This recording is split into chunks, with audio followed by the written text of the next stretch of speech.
Since the mastery system gives you a choice of which skill to go with first, there comes the dilemma: which do you choose and in what order? And I'll always say it comes down to the individual player. If you really like fishing, of course go for fishing. If you only farm for your money, go with the farming one. But there's a little more to talk about there. Each skill has 3 different rewards you get, and each of them are useful or not useful, even within the same skill. So I thought I'd go and set them all on a tier list individually, so you can get an idea of what the individual rewards are. Starting with farming, we have the Iridium Scythe. Even though it's the very first one we're going over, I gotta say it's one of the best rewards in the entire thing, because almost everyone's going to farm.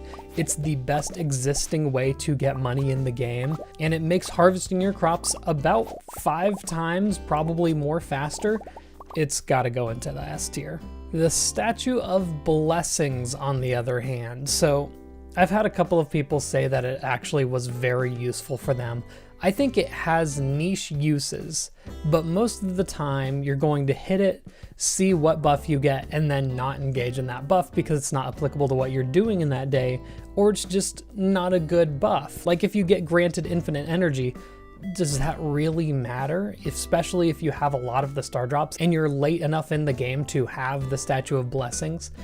I think I'm going to put it in C, because it can have some uses. It's not completely useless, but it heavily depends on luck.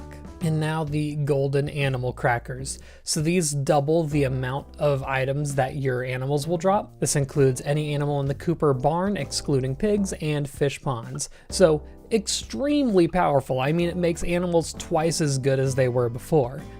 The thing is, I think the only thing holding it back is that it's so rare. There's not really a super easy way to farm them out. I think the best way would probably be golden fishing treasure chests, which requires the fishing mastery.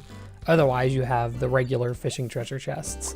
I'm gonna put it in A, because even though it's very powerful, it's not likely that you're going to get a ton by the time that you've finished the game. Next up, we're dipping into mining mastery with the heavy furnace. This is a recipe that pretty much replaces the existing furnaces. You have to put in enough ore to get 5 bars at once, but it only takes 3 coal, and you have a 50% chance of getting a 6th bar, which is useful no matter what.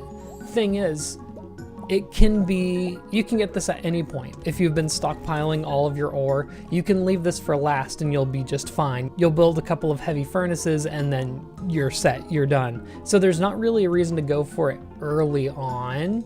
And this is assuming that once you get to the point where you're getting masteries, that you're probably set on bars. I know that's not 100%, but that's, my personal play style. I'm gonna put it in B, because it's undoubtedly useful, but you can push it off. Next is the Statue of the Dwarf King.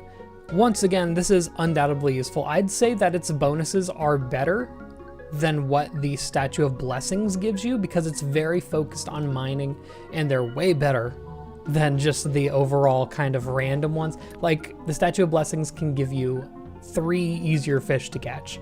Meanwhile, the Statue of the Dwarf King, for the entire day, gives you an extra ore from ore nodes, which will increase the amount of ores you get either by 25% or 20%, depending on what your professions are, which is a huge bonus. That can earn you tons of money. That, alongside the fact that you get the choice between 2 of the bonuses it can give you, makes it a lot more consistent than the Statue of Blessings as well. I think I'm also going to put this in B. And then we have the diamond here, which represents doubling the gems that you get from gem-bearing rocks, and that's not a percentage chance, that is all of the time. I think I'm also going to put it at B, just because you have to be mining to get benefit from it. Even if you're mining and you're not going for gem-bearing rocks because you just don't care about it, you're not getting any benefit. It's something that you kind of have to go out of your way for. And then if you want to make like proper profit from all the diamonds you've gotten or something, you need to swap your professions to mineralogist. It's kind of a pain, but it's still very useful. So B it is. That's a straight B for all of the mining recipes. Honestly, I think that mining is one of the weakest of all of them, but they're solid. Next, for foraging, we have the Mystic Tree Seed recipe, which grows a mystic tree that can be tapped for mystic syrup. The mystic syrup is kind of the most important part of it. The tree seed on its own if we're not bringing in the treasure totem, like it is required for the treasure totem, but I'm just gonna rate it on its own, is not that big of a deal. I don't think many people are tapping their trees to make profit. The Mystic Syrup also has another use that can be ingested for lots of energy. But again, you gotta consider this is a late game. You probably have food. You have other money-making resources. The Mystic Tree doesn't do anything better than what other things already do, if that makes any sense. The Treasure Totem, on the other hand, I found so much use for this. First of all, it gave me a ton of coal to work with, so I could actually make use of the heavy furnace. It gave me a ton of other crafting resources, such as clay, so I never had to worry about that. And it is so good for finally finishing out the museum in a timely manner. This may be controversial. I think it goes in A. Personally, it's okay. In my personal playthrough, you know, I unlocked all the masteries, of course. Treasure Totem's probably the one that I came back to the most, other than the Iridium Scythe, of course, but like Treasure Totem, I just used it constantly. Golden mystery boxes.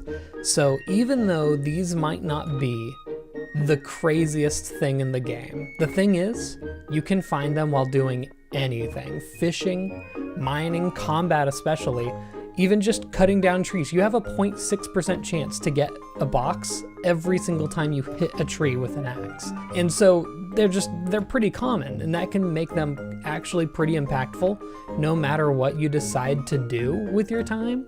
I'm gonna put it in S.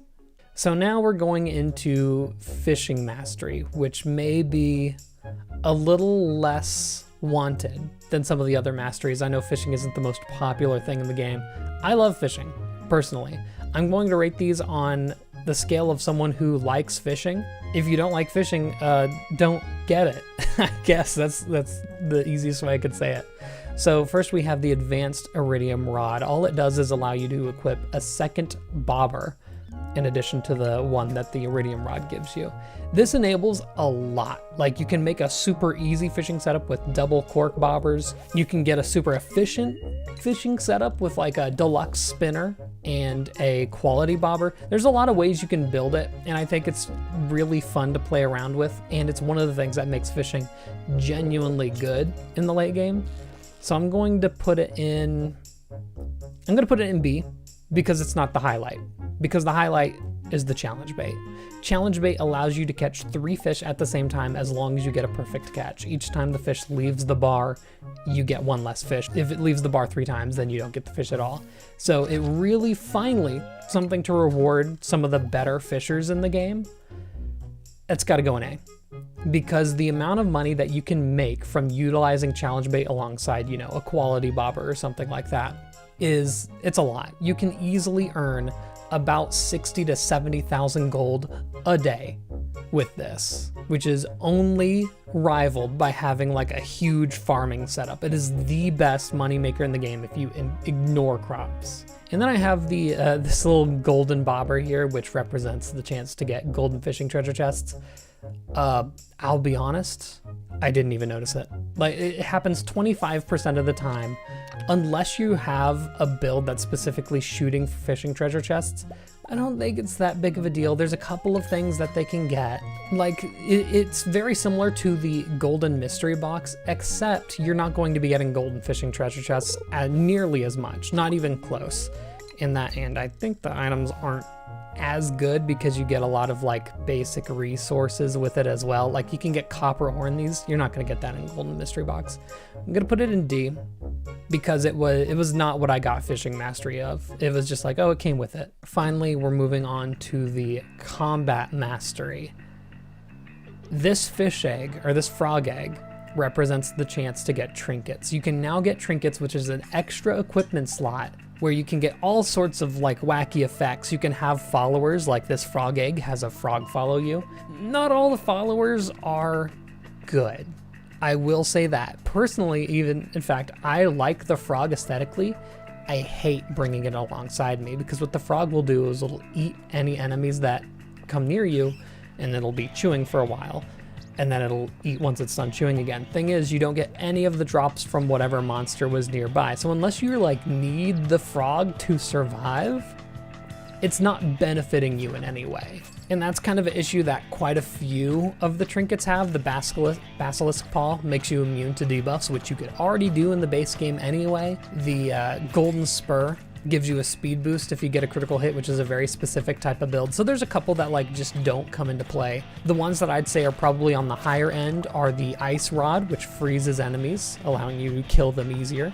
The Fairy Box, which gives you a little healing fairy to follow you around. The Magic Quiver, which shoots arrows, dealing damage of course. That can throw off my rhythm sometimes, but it's not a huge big deal. But the big one is the Parrot Egg. The Parrot Egg makes you money. Depending on how powerful the Parrot Egg is, it gives you an increasing chance to get 250 gold every time you knock out an enemy. And I believe that chance maxes out at 40%. So if you have a 40% chance to get 250 gold from an enemy, and this chance is repeating, you have it, if you get the first 40%, it's gonna roll another 40% and see if you get another gold coin, so on and so forth. You will get around 166.6 gold per enemy you defeat. So if you're defeating like a horde of dust sprites, just think about that. Every single, like you can get a horde of 5 dust sprites and boom, you've made about 1,000 gold. It's pretty powerful. It's a big deal. I'm going to, and oh, you know, the most important part, it's fun. It's really fun to have these little extra slots where you can have a follower follow behind you. I'm gonna put it in A. And I wanted to talk about that first so that we could talk about the anvil. What the anvil does is it allows you to re-roll the stats on some of those. So like the parrot I was talking about, that can be like super powerful. It doesn't always come at level 4. You need to upgrade it or just get lucky to get it. My main issue with the anvil is it doesn't always upgrade your stats. It just randomizes it. So you could randomly roll something worse than what you already had. And every time you roll, it's at the cost of 3 iridium bars. That's expensive. I personally wish if it was at the price of 3 iridium bars, you should be upgrading them every single time. It should always be an upgrade. But it's not. When I got my first parrot egg, I think I had to re-roll it around 12 times to finally get the level 4 parrot. Pricey. I'm gonna leave it in B because it's a necessary thing to have, but it sucks. The anvil I'm so torn on.